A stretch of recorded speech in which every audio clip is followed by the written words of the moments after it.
Hi எல்லாருக்கும் வணக்கம். நான் உங்கள் சங்கர் விஜய் பேசுகிறேன்.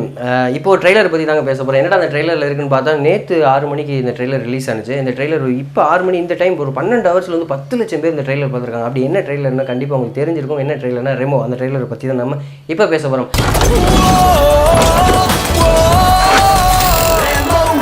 இந்த ட்ரெய்லரில் சிவகார்த்திகேயனோட ஓப்பனிங் சீன்லேயே வந்து சத்யம் தேட்டர் வாசல்லேருந்து இந்த பெரிய ஃப்ளெக்ஸில் என்னோட ஃப்ளெக்ஸு வரணும் அப்படிங்கிற ஒரு டயலாகோட ஆரம்பிக்கிற இந்த ட்ரெய்லர். அடுத்ததான் வந்து அவங்க அம்மாவை வந்து இவங்க நடிச்சிருக்காங்க, சரண்யா மேடம் நடிச்சிருக்காங்க.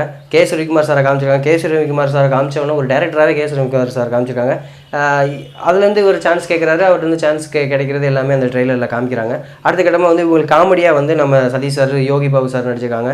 இதை அழகாக சூப்பராக ஹீரோயினாக லீட் பண்ணியிருக்காங்க நம்ம கீர்த்தி சுரேஷ். அவர் அழகாக உடம்புலாம் கம்மி பண்ணி சூப்பராகவே காமிச்சிருக்காங்க. இடையில ஃபைட் சீன்லாம் காமிச்சிருக்காங்க. அதெல்லாம் சூப்பராக வந்திருக்கு. இப்போ லாஸ்ட்டில் வந்து கிளைமேக்ஸில் வந்து அந்த ட்ரெய்லர் கிளைமேக்ஸில் வந்து பார்த்துக்கிட்டான்னு கண்டிப்பாக ஒரு காமெடி கலந்த ஒரு டைலாக்கு சூப்பராக வந்திருக்கு. அந்த இதை பார்க்கும்போது கண்டிப்பாக இதுக்கு காமெடிக்கு பஞ்சமே இல்லை. சிவகார்த்திகேயனா படம் காமெடியாக இருக்கும், இதில் காமெடிக்கு பஞ்சமே இல்லை அப்படின்னு தோணுது.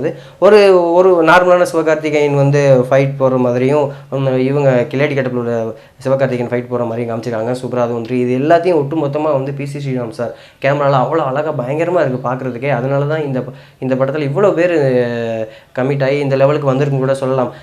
ஒட்டு மொத்தமாக இந்த படத்தை கதையை சொல்லணும்னா, சிவகார்த்திகேயன் ஒரு நடிக்க ஆசைப்பட்டு போகிறாரு.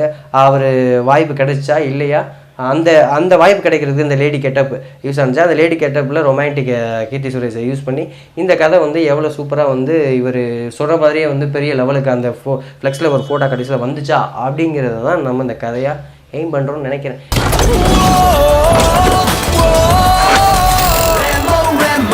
ஓப்பனிங்லாம் நல்லாயிருக்கு. ஃபினிஷிங் எப்படி இருக்குன்னு படம் வந்ததுக்கப்புறம் தெரிஞ்சுக்கலாம். பயங்கரம் சங்கர் விஜய்.